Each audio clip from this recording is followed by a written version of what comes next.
두 가지 측면인데요. 첫 번째로는 수요 자체가 늘어나고 있기도 하고 두 번째로는 질 좋은 컨텐츠 공급자가 없어요. 아 이거 너무 공감한다. 좋습니다. 저는 청소업체를 소송할 뻔했습니다. 진짜 너무 불만이 많아가지고 네네. 몇 달에 걸쳐 싸운 적도 있어서 너무 이거 좋은 주제인 것 같은데요. 그 세차 명함에다가 삼성전자 임원 그렇죠. 뭐 그런 식으로 그렇죠. 그렇죠. 전문 그런 하면은 식으로 하는 사실 거죠. 쫙 평정이 되니까. 그렇죠. 네, 안녕하세요. 팟캐스트 오프 더 대표입니다. 사석에서만 들을 수 있었던 대표들의 사적인 이야기를 듣는 팟캐스트 조. 근데 오늘은 일종의 저희 내부적으로 파일럿 개념으로 저희 패널들, 호스트들끼리만 한번 이야기를 나눠보는 시간을 갖도록 하겠습니다. 우선 저는 더 퍼슨스 편집장 이시용입니다. 대표가 되고 싶은 개미입니다. 프로그레스 클럽 운영하고 있는 신재호입니다. 네, 반갑습니다. 그동안 저희가 나름 한 4분 정도의 대표님을 모시고 그쵸. 1, 2, 3, 4화를 찍었죠. 현재 저희 요 녹화 기준으로. 그래서 그동안은 이제 처음 뵙는 대표님들도 계시고 하다 보니까 저희가 너무 딱딱했습니다.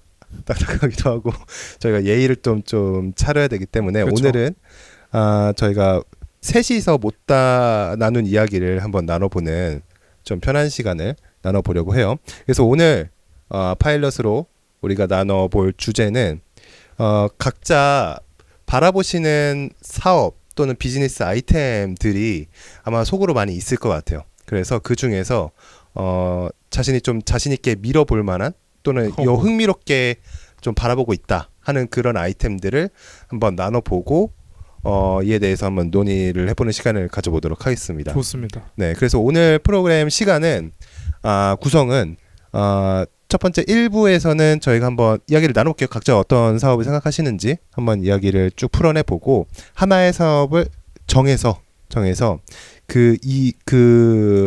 여러 가지 뒷 이야기들을 2부에서 각자 패널들의 의견을 한번 들어보는 형태로 한번 진행을 해보도록 하겠습니다.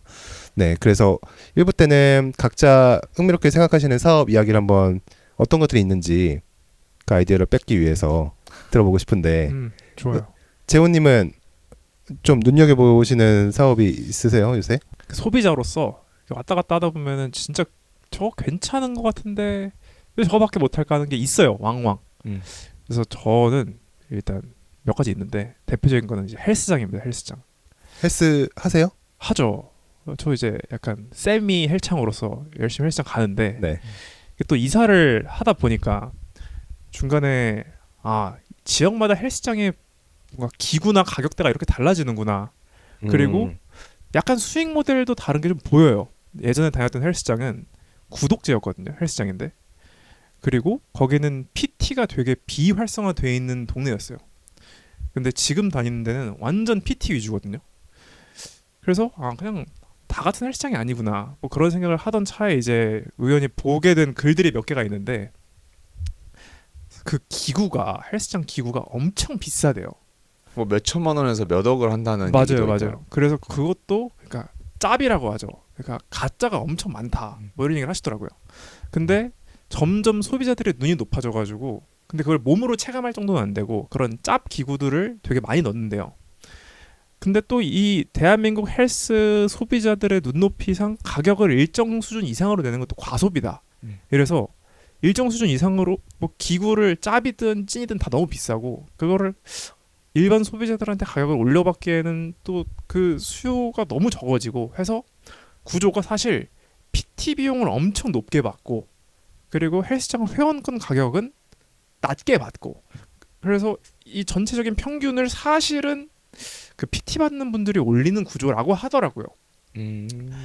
그게 사실 현 주소다.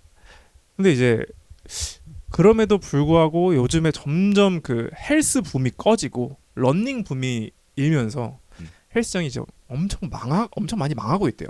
하긴 집 주위에서도 보면은 실제 경험인데 제가 헬스하고 딱 아침에 헬스하고 딱 나왔는데 그 법원에서 노란 조끼 입으신 분들이 나와가지고 헬스장 사장님 어디 계세요? 물어가지고 저는 그냥 회원인데요. 이랬더니 거기 인포 데스크 분 붙잡고 좀 몇 분 실랑이 하시더니 갑자기 기구를 다 빼는 거예요. 아 뭔가 채권 추심 맞아요. 강제 집행하러 왔나 보다. 맞아요. 실제로 그날 제가 이제 뭐지? 우리 헬스장 망하나? 이랬는데 밤에 문자가 왔어요. 아 건물주랑 뭐 싸워가지고 그 빼게 됐습니다. 영업을 못 하게 됐습니다. 환불은 진짜 제 이름을 걸고 해드리겠습니다. 뭐 이런 경험도 실제로 있었거든요. 어쨌든 그런 식으로 초기 투자 비용이 어마어마하게 많이 드는 구조다. 근데 회수하기에는 또 소비자들의 눈높이상 이게 또 구조상 어렵다. 하지만 반면 PT를 받고자 하는 사람들의 지불 용의는 말도 안 되게 높아서 비전문가들한테도 시간당 한 6, 7만 원 내면서 그냥 배우더라. 요게 지금 헬스장의 현 주소다. 그래서 이거는 어떻게 제가 좀 만져볼 만한 구석들이 있지 않을까 해서 일단 저는 소개를 드립니다. 사업적으로. 네네네네 그렇죠. 여러 가지 할 얘기가 우리가 많겠지만 근데 각자의 이야기를 먼저 들어봐야 되기 때문에 그럼 요 사업 이야기 한번 들어봤고요. 케미님은 어떤 게 있으세요?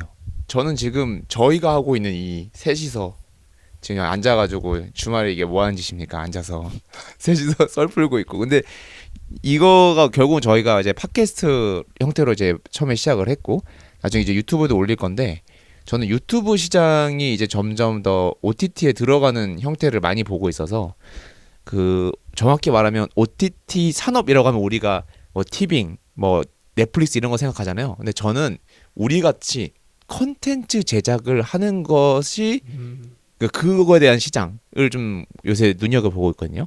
대표적으로 최근에 본 게 우리 유튜버 하면은 가장 유명하신 분들 많이 계시지만 침착맨 있잖아요. 예전에 그 만화 그리셨던 분. 그분이 최근에 보니까 티빙에도 나와 있더라고요. 티빙에도 들어가고 뭐 곽튜브 같은 뭐 곽준빈 분 같은 분들도 몇 개 출연 많이 하고 하잖아요. 근데 출연자로 나간 게 아니라 아예 콘텐츠 자체가 OTT로 들어가서 예, 그 실제로 어디 들어가 보면은 뭐 이거한 과연 콘텐츠에 대한 예고나 이런 건 올라오는데 그 원래 콘텐츠 전체를 보려면 OTT로 들어가야 되는. 네, 그리고 예전에 우리가 알고 있었던 뭐 MBC의 무한도전 만들고 있었던 김태호 PD님도 나와서 그런 제작을 하고 계시고 최근에 그 나 PD님 예전 1박 2일에 만드셨던 그 분도 지금 뭐 에그 이즈 커밍인가 거기 회사에서 제작을 맞아요. 하고 계시고 그 어제 저번 주에 본 것도 이제 케냐 간 새끼라고 해서 그 예전에 1박 2일 멤버들 중에 뭐 은지원이나 뭐 그런 이수근 개그맨 분들 이렇게 해서 또 넷플릭스에 들어갔더라고요. 요새 지금 저희가 이거 촬영하고 있는 게 지금 25년 12월인데 지금 가장 핫한 게 흑백요리사 2거든요. 이게 올라갈 때쯤이면 아마 그게 전부 다 결말이 공개가 됐을 텐데 그런 것들도 지금 특정 산업을 찍어서 컨텐츠화 했더니만 그 컨텐츠가 확 살아나 버리는 그런 영향력이 있잖아요. 그래서 저희도 지금 유튜브를 촬영하고 있는 입장에서 어떻게 해야지 그런 제작사로서의 어떤 컨텐츠의 부흥 이런 거를 좀 참여할 수 있지 않을까라는 생각에 그쪽에 요새는 관심이 조금 있습니다. 진출하시겠다. 진출해야죠. 우리 셋이 같이 가야죠. 혼자서라도 혼자서는 안 되고 지금 마스크 쓰고 얘기하고 있는 뭐 네, 그렇네. 안 되겠죠. 네. 알겠습니다. 제가 생각했던 아이템은 청소예요. 청소. 우리가 눈으로 보이는 이런 화려한 사업들이 많은데 그렇죠. 생각보다 눈에 보이지 않는 뒷단의 일종의 서포트 오피스 개념의 서포트 서비스 개념의 사업들이 두 가지 측면인데요. 첫 번째로는 수요 자체가 늘어나고 있기도 하고 두 번째로는 질 좋은 컨텐츠 공급자가 없어요. 이거 너무 공감한다. 내가 뭐 예를 들면 이사를 하셨으니까 이사를 할 때라든가 이사 그렇죠. 후의 청소라든가 아니면 입주 청소라든가 아니면 1인 가구인데 좀 귀찮아하는 사람들 많죠. 수요 자체가 늘어나기도 하고 반면에 우리가 흔히 생각하는 청소 업체라고 하면은 이제 예를 들면 파출부 분을 모시거나 또는 정말 그 청소만 전담하시는 이모님을 모시거나 하다 보니까 지금 딱 그 단어만 들어도 떠올리는 나이대가 굉장히 높고 이 1인 가구의 그 젊은 층보다는 아무래도 미스매치가 꽤 있기도 하고요.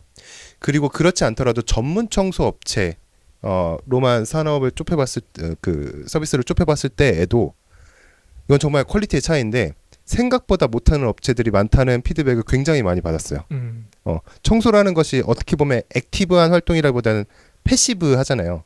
원래 상태가 깨끗해져야 되는 건데 더러운 상태를 그 깨끗한 상태로 만드는 게 그냥 본전인 사업인데 그 본전도 못하는 산업체가 많기도 하고 생각보다 그 꼼꼼함에 대한 기준이 사람마다 다르기도 하고 그거를 100% 만족시키는 업체가 생각보다 없어서 허들이 생각보다 높다는 맞아요, 생각이 맞아요. 들었습니다. 그게 인력이 투여가 되는 사업이라서 인건비도 들어가지 이런 여러 가지 몸을 써야 되지 하다 보니까 생각보다 그 퀄리티 있는 공급자가 적기 때문에 늘어나는 수요 대비 내가 정말 몸을 적어도 갈아 넣고서 어느 정도 판을 짤 자신이 있다라고 하는 좀 젊은 창업자라면은 도전해 볼 만한 사업이라는 생각이 들어서 자동화하거나 대체하기도 어려울 것 같긴 하네요. 그렇죠. 그거야말로 AI한테 절대 대체 안 될 것 같은데요. 그렇죠. 뭐 로봇 청소기라고 하더라도 한계가 있잖아요. 걔가 아무래도. 정리를 해주진 않으니까. 이거 제가 아이디어를 이제 좀 구상을 더 했던 계기 중에 하나가 정확히 그 방 청소 이런 청소 자체보다는 세차였어요. 세차를 하다 보면은 자기가 직접 셀프 세차하는 경우도 있지만 맡길 때가 있거든요. 맡겼을 때 제가 여러 뭐 예를 들면 A, B, C 세차 그 손세차 업체한테 맡겼을 때 만족도가 편차가 크다라는 거를 체감하고 나서 이거는 굉장히 주관적인 사업이다.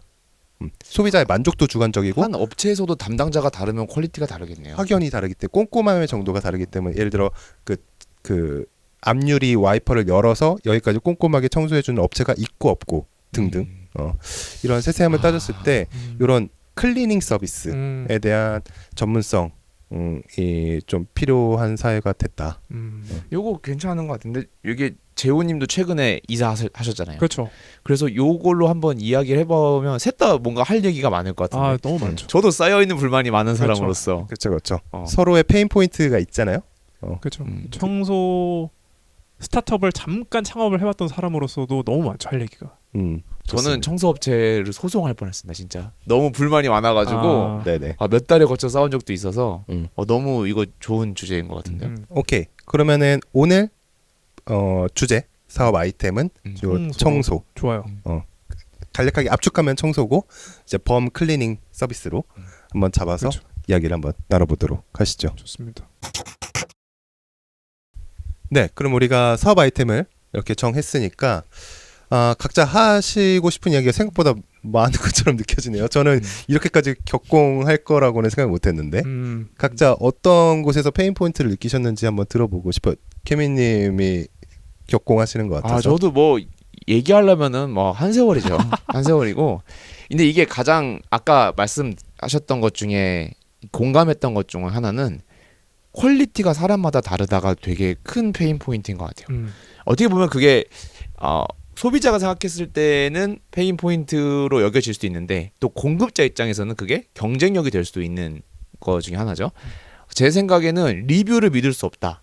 이게 정말 큰 문제라고 생각을 하고요. 하나의 업체를 연락을 했을 때 거기에서 오는 사람들이 어떤 사람들은 만족을 했을 거고 어떤 사람은 굉장히 불만족했을 텐데 보통 우리나라에서 그런 리뷰는 안 좋은 리뷰는 많이 숨겨지거나 남겨지지 않는 경우가 많다고 생각을 하거든요. 보통 내가 이 사람한테 굳이 뭐 갈등을 겪고 싶지 않으면 그냥 그 업체를 안 써버리지 안 좋은 리뷰를 달지는 않으니까 그럼 이제 좋은 리뷰들만 뭐 네이버 블로그나 유튜브 같은 데 있다 보면 또 다른 사람들이 그걸 썼을 때 청소에 대한 퀄리티에 만족하지 않는 경우가 굉장히 많겠죠. 저도 그런 경우 중에 하나였는데 저는 이사 업체를 되게 꼼꼼하게 이사를 하고 나서 이사 청소 업체를 몇 개를 알아봤는데 다 비슷하더라고요. 그래서 거의 비슷해서 제일 좋은 게 이제 직영으로 하는 우리가 생각하는 직원도 뭔가 교육을 시켜주고 뭔가 그런 프로토콜도 있고 그게 되게 좋다고 생각이 들었거든요. 우리는 A, B, C, D 순서대로 하고 뭐 A는 뭘 청소하고 B는 뭐 어디까지 보고 이런 걸 쭉 있어서 봤는데 막상 그 청소하는 분이 왔을 땐 그냥 뭐 걸레 하나 들고 온다거나 그런 경우가 있었어서 와서도 사실 쟤도 청소하지도 않은 것 같고 누가 봐도 청소가 하나도 안 되어 있는데 그거를 청소하는 내내 옆에서 우리가 지켜보지 않잖아요. 그래서 최근에 이사를 했을 때 경험은 저랑 이제 같이 살고 계신 분이 너무 그에 대한 불만이 심해가지고 뭐 문제 제기를 했더니 이제 AS를 해준답시고 이제 뭐 엄청 이제 덩치 크신 남자분이 오. 걸레 하나 들고 와서 뭐 어딜 닦으면 돼요 뭐 이런 식으로 그냥 했다고 하더라고요. 근데 어. 이제 집에서 혼자 있는데 이제 그런 분들이 주소도 알고 있잖아요. 그쵸. 이사 청소를 했으니까 와서 이제 뭔가 AS를 요청한다거나 다시 뭔가 뭐 환불이나 이런 거를 요청하기가 굉장히 좀 어려운 구조였다. 그리고 더 심각한 거는 직영도 아니었어요. 거기서도 이제 약간 외주를 줘가지고 그런 것들이었는데 그것도 어떻게 보면 이제 과대 광고였죠. 그래서 환불 받기도 어렵고 우리가 청소를 불렀는데 다시 청소를 했어야 되는 그런 경험이 있었습니다. 그래서 뭐 많이 싸웠죠. 이거를 뭐 환불해주니 많이 뭐 다시 하니 뭐 이런 말씀하신 것처럼 일회성이라는 특성이 굉장히 크게 작용하는 것 같아요. 공급자 입장에서는 입주 청소였죠. 응? 입주 청소. 아니요 이사 청소였습니다. 이사 청소가 정확하게 뭐예요? 입주 청소 제가 그냥 알고 있는 현은 네. 아예 새 집에 들어갈 때. 네. 는 이제 그때는 뭐 하자도 점검해야 되고 그리고 네. 이제 공사가 막 끝난 상태이기 때문에 생각보다 분진이 엄청 많아요. 뭐 아. 시멘트 가루라든지 완전 뭐 신축집. 그리고 이제 들어갈 천장 때. 같은 것도 이제 막 잘라서 붙이는 분들 많으니까 네, 그래서 네. 공사를 하고 알겠습니다. 나거나 인테리어를 하고 나서 이제 입주 청소고 네, 이사 네, 청소는 그냥 간단하게 이사하는 청소인데 이사 청소도 생각보다 비싼 데는 꽤 비싸요. 네, 뭐 이렇게 저렴하게 한 게 아닌데 그런 안 좋은 경험이 있었습니다. 그러니까 일회성이니까. 그렇죠. 이 고객은 사실상 한 번 보고 말 사이이기도 그렇죠. 하고 내가 예를 들어 전세를 살고 있어서 2년 또는 4년 뒤에 청소를 하려고 할 때 잘했던 업체를 뭐 찾을 수도 있겠지만 그 확률보다는 그냥 그때 또 다시 검색을 해서 새로운 이사 업체를 찾아서 찾는 경우가 많을 거라서 맞아요. 네. 이 사람은 다시 우리 업체한테 오지 않을 거니까 일단 잘 대충 해주고 또 다른 고객들을 찾자 이런 느낌이지 않나 싶어요. 저거 산업이. 대충이 정말로 불쾌했던 게 그 안 좋았던 거를 저희가 사진을 찍어서 리뷰를 올렸었어요. 근데 다음 날에 이제 전화가 와서 그 리뷰를 좀 내려달라. 대신 얼마 일정 부분을 환불을 해주겠다. 그쵸, 뭐 이렇게 그쵸. 얘기를 와서 그것도 좀 많이 불쾌했죠. 네. 그렇죠. 없는 사실이 아니라 진짜 사진을 다 찍어가지고 올렸는데 그거에 대해서도 이제 리뷰가 안 좋게 와서 또 검색을 해보니까 유튜브에 그런 분들도 많더라고요. 유명한 유튜버 분들이 어디 청소 업체에 사기 당했습니다. 그래서 뭐 1시간 청소해주기로 했는데 막상 그 현관문 열린 기록 보니까 뭐 절반도 안 했다더라. 뭐 이런 것들이 많은데 말씀하신 대로 일회성이어서 그런 것도 있는 것 같고요. 네. 열심히 할 인센티브가 없으니까. 그렇죠. 그리고 여성분 입장에서는 이 사람이 나한테 해코지하지 않을까라는 그런 것도 있는 것 같긴 해요.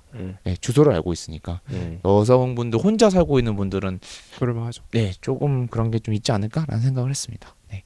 재호님은 그래서 스타트업을 네. 하셨던. 그렇죠. 저는 그쵸. 청소. 그러니까 제가 했던 거는 어떻게 보면은 특화해서 대학가에서 혼자 사는 자취생들 집 가서 화장실 청소만 담당을 해줬던 거였거든요. 근데 이제 여기에서 저는 공급자로서의 어떤 애환을 조금 이야기를 해보고 싶은 것들이 있어요. 팩트 위주로 말씀을 드리겠습니다. 이게 아까 처음에 시용님이 고객의 만족도에도 편차가 좀 있다 이런 뉘앙스로 말을 해주셨는데 진짜 커요. 어떤 고객님은 쉽게 등급으로 표현을 하면은 갔는데 청소할 게 딱히 없어요. 그러니까 한 2등급짜리 청소 상태의 집이에요. 아 원래 깨끗했다. 원래 깨끗해요. 어. 근데 이거를 한 1등급 플러스로 만들고 싶은 거예요. S로 만들고 싶은 거예요. 이런 사람이 있고 가면 난리 나 있어. 이건 진짜 전쟁터인데? 한 8등급, 9등급도 있어요. 그거는 너무 쉽죠. 오히려 명확해요. 근데 아까 방금 말씀드린 것처럼 느끼셨겠지만 문제는 한 1, 2등급짜리를 더 끌어올려야 되는 상황이에요. 그런 건 보면은 어떤 걸 요구하시냐면은 원래부터 이 오피스텔이 지어지고 수년 전부터 누적이 된 약간 검은 곰팡이들이 있거든요. 그런 거를 1시간 만에 지워주시길 원해요. 근데 이건 말이 안 돼요. 그건 그 타일 뜯어 고치는 이 정도여야 되거든요.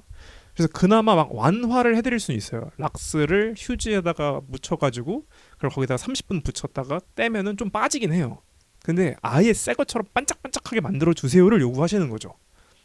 그래서 그거는 이미 사전에 우리 홈페이지에 설명을 하고 심지어 제가 당시 대표였으니까 제가 AS를 가겠습니다 해서 해도 안 되는 거거든요. 그래서 그건 어쩔 수 없이 뭐라 해야 될까 지극정성 그 느낌으로 밀어붙이는 수밖에 없는 거예요. 근데 이분을 만족시키기는 그런 거죠. 아예 글러먹은 거죠. 근데 그런 고객님들이 생각보다 많으시다. 그리고 아이러니하게도 그런 분들이 거의 남자입니다. 또 여자분들이 오히려 약간 명쾌해요. 가면 상태가 좀 안 좋고 그냥 바로 딱딱딱 하면 되고 그런 것들이 이제 공급자 측면에서 되게 애로사항이었죠. 만족도가 다른 게 누가 봐도 이거는 그냥 맛있는 음식, 맛없는 음식이 아니라 그냥 여기서도 되게 세세하게 나뉘고 그리고 방금 말씀해 주신 것처럼 이게 좀 스케일업을 하기가 되게 어려운 건 맞아요. 왜냐면은 저는 이제 입주 청소의 케이스는 일회성이니까 모르겠는데 제가 했던 거는 주기적으로 청소를 해야 되는 서비스였다 보니까 저희가 나중에 스케일업을 위해서 이제 좀 어머님들을 고용을 했었거든요. 근데 이 어머님이 거기 가셔가지고 둘이서 이제 이 우리의 서비스를 우회해서 둘이서 계약 관계를 맺을 확률이 아주 커요. 아 중간에서 본인이 네네. 그냥 거래를 해버리네요. 그렇죠. 그리고 사실 이 어머님을 우리 플랫폼에 붙잡고 있을 수 있는 유인이 없어요. 제가 당시에 이거를 하면서 기존 플레이어들을 연구를 또 많이 했을 거 아니에요. 근데 기존 플레이어들이 많은데 뭐 이름 얘기해도 되나요? 기존 플레이어들? 하심이고 아, 제가 자르면 듣고서 되죠. 삐 처리하겠습니다. 그러니까 기존 플레이어가 대표적으로 청소연구소랑 미소거든요. 근데 청소연구소는 그런 플랫폼 우회를 막기 위해서 어머님이 청소하시다가 뭐 깨먹을 일이 많으시잖아요. 그거를 저희가 다 배상을 해드려요. 보험 느낌으로. 네, 그렇게 하거든요. 근데 사실 깰 일이 거의 없어요. 거의 안 깨져요. 그래서 저희가 서비스가 청소 어머님 빼돌린 루트도 아이러니하게 청소연구소였어요. 청소연구소를 통해서 어머니를 불렀는데 어머님한테 얼마 받으세요? 얼마 받습니다. 더 쳐드릴 테니까 끊고 저희랑 하시죠. 해서 뺀 거거든요. 그래서 그걸 진짜 막을 길이 없다. 그래서 훌륭한 공급자일수록 떠나갈 확률이 엄청 높아요. 고객 입장에서 이 사람 만족했으니까. 일을 잘하면 사실 몸값이 올라가는 게 그쵸. 당연한 이야기인 것 같긴 한데. 내가 근데 플랫폼에 속할 이유도 없고. 그래서 그런 게 공급자로서 되게 애로사항이었고 그리고 청소연구소에서 그 당시 좀 연구를 하다 보니까 방금 말씀하신 것처럼 어쨌든 모든 어머님들의 청소 퀄리티를 맞춰야 돼요. 그리고 요즘에 사실 아파트도 구축, 신축 진짜 어제 지어진 신축에 따라서 집 구조가 천차만별이거든요. 그리고 들어가는 현관문 구조도 다 다르잖아요. 어떤 집은 들어가면은 그 무슨 와인병 담는 뭐 하여튼 되게 청소를 하려면은 꽤나 전문 지식이 있어야 되는 가구나 그런 장치들 되게 많다 그래서 그 어머님들을 다 불러가지고 일주일에 한 번씩 교육을 해요. 청소연구소에서는. 근데 그것도 사실 그 교육 측면에서 되게 비용이 큰 거죠. 오프라인으로 어머님들을 교육을 시켜야 되는데 교육 담당 인원도 있어야 되고 나날이 바뀌어가는 이 뭔가 고급 가구 이런 거에 맞춰서 또 자기네들도 연구도 해야 되고 해서 생각보다 단가 그 뭔가 매출 대비 비용이 굉장히 높은 것 같더라. 마진을 남기기가 어려운 것 같아요. 그래서 청소 서비스 자체가 AI한테 대체 가능성 아주 낮지만 진짜 오퍼레이션 단에서 복잡하기 그지없는 사업인 것 같더라고요. 제가 앞서서 네. 요 아이템을 설명드리면서 일종의 영감을 얻었던 케이스가 세차라고 했잖아요. 세차 안에서도 제가 즐겨보는 유튜브 채널 중에 아마 미국 유튜브인 것 같은데 고급 자산가를 위한 세차 서비스를 하는 유튜버가 있어요.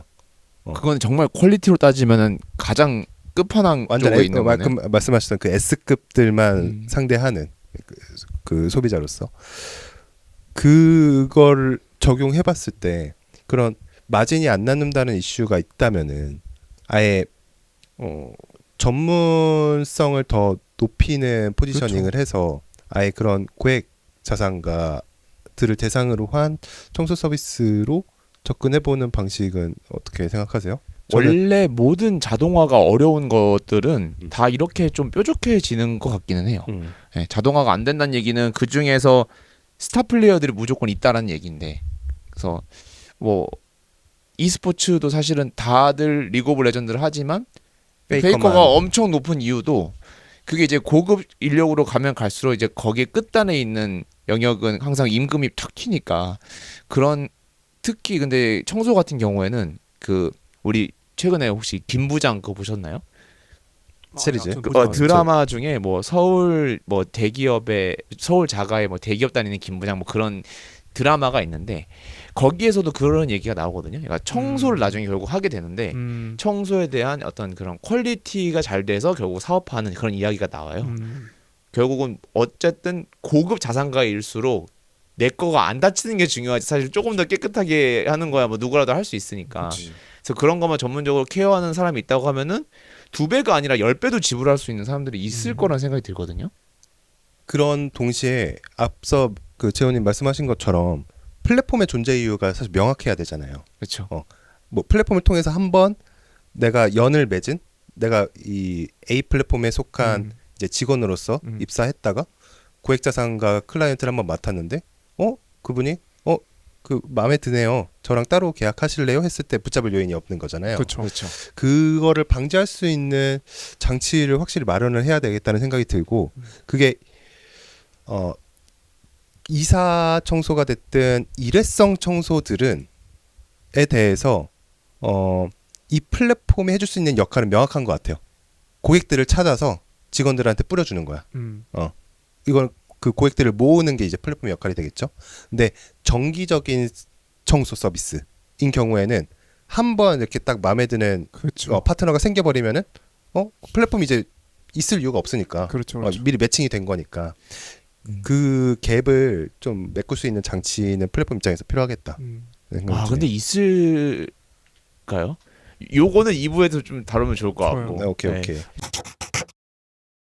그 기생충 영화 보면은 거기서 이제 반지하에 살던 집 그러니까 송강호의 가족들이 그 이제 자산가의 집으로 이제 싹 들어갈 때 그런 걸 연기를 하잖아요. 아 우리는 고액 자산가들만 담당하는 뭔가 서비스입니다. 그러면서 조효정한테 싹 밀어넣고 하는데 약간 그런 게 떠올랐어요. 그거는 사실 플랫폼이라기보다 뭔가 이렇게 약간 회원제로 진짜 하이엔드 회원제로만 하는 느낌으로 가지 않을까. 아 그럴 수 있겠네. 맞네요. 근데 그것도 사실 우회하려면 얼마든지 우회할 수 있죠. 오해할 수는 있지만 이제 부가 서비스의 개념으로 그렇죠. 그럴 수 있는. 점점 붙이는 거죠. 이제 청소 어머님도 우리한테 써보시고 가사 뭐 수행 비서도 우리한테 써보시고 뭐 과외 선생님도 우리한테 써보시고 그런 식으로 점점 붙이는 거죠. 하나씩 이렇게. 기생충 서비스. 그렇죠. 어쩌다 보니. 어쩌다 보니. 그렇죠. 사실 이제 플랫폼으로서 강제를 하려면 시장 가격보다 낮은 상태에서 계속 비슷한 퀄리티를 제공해주면서 그 사람의 고용이 불안하게끔 해야 된다라고 생각을 하는데 그거 세 개를 충족한다는 게 사실 불가능하잖아요. 그러니까 너가 우리를 끊고 나가면 다시는 안 받아줄 거야.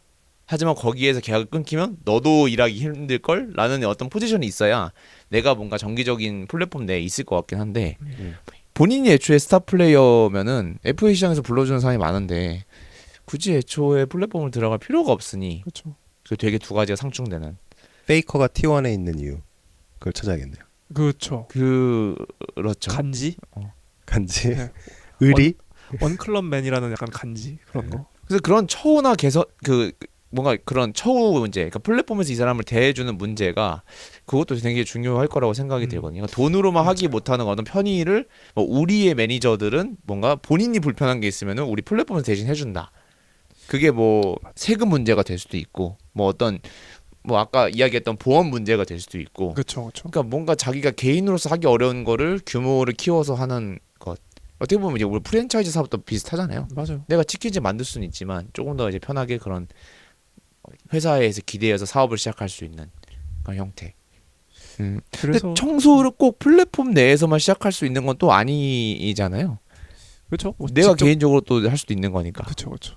그렇게 하시는 분들이 보통이죠. 보면 건물 청소하시는 분들은 그냥 직접 차 몰고 그냥 본인 명함 주시면서 하시더라고요. 반대로 세차 같은 경우도 그렇게 영업하는 걸 되게 많이 본 것 같거든요. 일단 들어가. 일단 아무데나 그냥 아파트 단지 들어가서 그렇죠. 그 요새는 그 청소하면 이렇게 와이퍼 세워놓잖아요. 그러니까 일단 자기가 다 닦아놔. 공짜로 다 닦아. 그리고 거기다가 이제 세워놓고 내가 세차했으니까 마음에 들면 연락해라. 정기적으로 얼마 해가지고 그렇게 영업하시는 분도 있더라고요. 예전에 제가 실제 어렸을 때 저희 아파트에 와가지고 그렇게 영업하시는 분이 있었거든요. 근데 그게 생각보다 잘 하잖아요. 한 코너만 돌아도 한 3-4개가 계약이 돼버리는 경우가 있더라고요. 그거 자체가 개인 영업도 가능한 하죠. 사업이겠네요. 어떻게 실제로 사업을 그 세차를 어떻게 경험하신 거예요? 처음에 영업을 어떻게 당하셨어요? 저는 제가 찾았고 플랫폼으로? 유저의 플로우에서는 제가 찾았었고 어떻게 인터넷 생각보다 검색으로? 중요한 게 거리입니다. 거리. 우리 집에서 얼마나 우리 집에서 도달할 수 있는 반경 안에서 퀄리티 있는 업체를 찾는 게 소비자로서의 목표 골이었는데 방문 세차, 그러니까 그쪽이 오는 게 아니라 내가 차를 끌고 가야 되는 상황인 거군요. 그렇죠. 방문 세차를 할 수 있는 방법도 당연히 있는데요. 그게 아마 차를 갖고 계신 분들은 많이 느끼시겠지만 내가 사무실에 있거나 집에 있더라도 그 방문 세차를 할 수 없는 환경이거나 이런 경우가 생각보다 많아요. 지식산업센터 같은 큰 빌딩 아래 지하에다가 주차를 해두는 경우면은 들어오는 것부터 해서 뭐 다른 차들을 보호하면서 이 차만 세차하는 게 생각보다 어렵죠. 근데 그거를 뭔가 고압수를 뿜어낼 수 있는 장비까지 그걸 다 들고 와서 다른 차의 주차 흐름을 방해하지 않으면서 못하죠. 거의 사실상 못한다고 봐야 돼요. 사무실 같은 데. 그리고 뭐 아파트의 지하 주차장도 뭐 비슷한 경우가 있을 거고요. 물론 그거를 우회할 수 있는 이제 장치들을 가지신 이제 노하우를 가지신 장인들이 있으시긴 하지만 그래서 제가 처음에 제시했던 게 이런 허들을 뛰어넘을 수 있는 자신만의 엣지만 있으면은 충분히 퀄리티 있는 사업을 할 수 있겠다. 물론 이제 저는 이걸 진지하게 뛰어들 생각으로 했다기보다는 이제 관찰자의 관점에서 우리는 얘기를 나누는 중이니까 했을 때 이 퀄리티를 높일 수 있는 장치가 무엇일지에 대해서 이제 진지하게 생각하시는 분들은 고민해 보시면은 꽤 정말 먹고 살기에는 부족하지 않을 정도로 얼마네요? 한 번 할 때. 그러게 세차 한 번 할 때 얼마예요? 얼마네요? 그것도 시장가가 천차만별입니다. 얼마 냈고 얼마까지 낼 의향이 있습니까? 그 같은 업체 안에서도 보통 이걸 디테일링 개념으로 묶어요. 세차라고 하는 경우도 있지만 디테일링이라고 해요. 디테일링이 뭐예요? 디테일링이 말 그대로 이제 세차 덕후들은 아실 텐 너무나 이게 자연스러운 용어일 텐데 광내는 거, 휠에 스크래치 막는 거, 흠집 난 거를 메꾸는 거 등등. 이런 정말 세밀한 것들. 근데 보통 정말 덕후들은 자신이 하죠. 그거 요새 쇼츠 있더만 이렇게 해가지고 세차 끝났습니다 했는데 세차 안 됐는데 알고 보니 그게 거울이었고. 봤어요.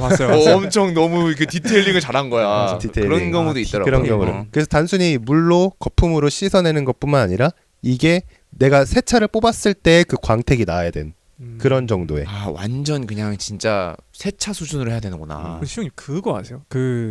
한 몇 년 전에는 이거 사업하는 걸 제가 본 적이 있는데 아마 초고액 자산가들 대상으로 하는 서비스였을 거예요. 근데 그 세차를 하시는 분이 슈퍼카 덕후들이에요. 진짜 엄청 덕후들. 그래서 그분들이 가서 청소를 하시는 건데 그게 이 세차를 하시는 분한테도 엄청난 만족감을 주고 내가 약간 사진으로 내 맥북 배경화면으로 해왔던 그 차인데 그거 내가 지금 세차하고 있으니까 너무 해피한 거예요. 덕업일치를 하시는 분들. 그렇죠. 근데 그게 한 3년 전, 4년 전에 제가 사업화를 조금 제대로 하는 걸 본 적이 있는데 혹시 아시나요? 아니요, 저는 처음 들어봤어요. 그래서 저는 그때 와 저거 좀 잘 만들었다. 그러니까 수요자도 만족스럽고 공급자도 만족스럽고 되게 잘 만들었다. 비쌀 것 같다는 생각이. 라고 생각을 했는데 아까 이야기 들어보니까 고압수를 어떻게 뿌리고 맞아요. 왜냐면 그거는 제가 알기로 그분이 가요. 공급자가 가요. 청소 용역에 공급하는 사람. 그럼 물로 쏘지는 않는 것 같은데요? 그러게요. 보통 그런 슈퍼카에는 고압수를 함부로 쏘면은 흠집이 나기 때문에 손으로 미리 일반 세차도 마찬가지예요. 그래서 갑자기 세차 얘기가 됐는데 세차를 할 때 손 세차가 아니라 자동 세차, 기계 세차 주유소에 있는 거 돌리잖아요. 그게 차에 손상을 많이 줘요. 물론 그게 흠집이 많이 나니까 기존에 먼지가 또는 아주 미세한 돌덩어리가 차에 남아있는 상태에서 그냥 쏴버리니까 긁어서 튕겨내잖아요. 그래서 손 세차를 하는 사람들은 그 이유가 자신이 그 리스크를 지지 않기 위해서 그냥 깨끗하게 만드는 건데. 그럼 그것도 손 세차였겠네요. 그래서 얼마 냈냐고요? 그래서 디테일링 수준이 프라이싱을 좀 보려고 하는 거. 다시 돌아와서 그래서 디테일링 ABC 상품이 있어요. 대부분은 사실 ABC보다 더 있어. 음. 더 있는데 하부 세차를 같이 하느냐, 음. 디테일링의 정도에 따라서 아니면 정말 겉에 묻어 있는 오염 물질만 제거하느냐에 따라서 작게는 5만 원에서 뭐 더 높게는 일반인들이 그 접근할 수 있는 수준에서는 뭐 20만 원 언더까지 예, 다시 청소 이야기로 돌아와서 이거를 내가 세계적인 청소 회사를 만들겠어 그 개념으로 접근하면 안 될 것 같고 그쵸. 정말 나 혼자 맞아요. 또는 이제 몇 명이서 맞아요. 그래 내가 직장 다니는 월급보다 좀 넉넉하게 벌면서 내가 모든 리스크를 담당할 수 있는 그냥 맘 편한 일을 하자라고 하면은 꽤 그래도 고소득을 벌 수 있지 않을까. 근데 맞아요. 이게 이런 비슷한 산업인 이유가 결국 홍보가 그렇게 되는 것 같아요. 그러니까 내가 예를 들어서 연예인들 세차를 전문을 하고 싶다. 성공하는 딱 그냥 한 방에 성공할 수 있는 방법이 있어요. 제가 유재석 씨 합니다. 그러면 끝나거든요. 영업이 끝나요 그냥. 그렇죠. 여기 위에 찍고 내려면 다 그래서 사실 이것도 어떻게 보면은 그 우리가 흔히 말해서 그걸 하잖아요. 그 어디 뭔가 브로셔 같은 걸 제출할 때 자기의 예전에 어떤 그런 커리어가 아니고 뭐라고 하죠? 사업에서 포트폴리오? 포트폴리오가 되게 중요한 것 같은데 내가 어떤 그룹의 회장님을 하고 있다.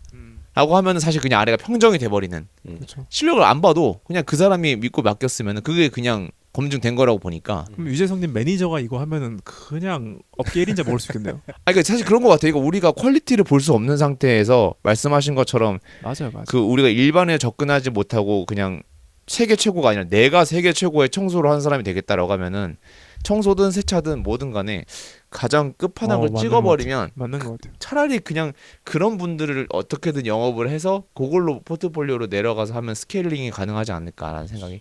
근데 그 타겟 커스터머에 대한 포지셔닝에 대한 이야기였잖아요. 뭐 예를 들면 연예인 컨셉이 있을 수 있고 나는 그 세차 명함에다가 삼성전자 임원 그렇죠. 뭐 그런 식으로 그렇죠, 그렇죠. 그렇죠. 전문 그런 식으로 하면은 하는 사실 거죠. 쫙 평정이 되니까 그렇죠. 그런 식으로 접근을 해보는 건 이제 홍보의 영역이라서 네 그러한 디테일 우리 생각보다 이야기를 많이 나눴죠. 아 그러네요. 페인 포인트가 서로 많았던 있었어. 터라 맞아요. 그래서 그 솔루션 그리고 어떻게 하면 엣지를 가질 수 있을지에 대한 이야기는 우리 2부에서 이어서 이야기를 나눠보도록 하겠습니다.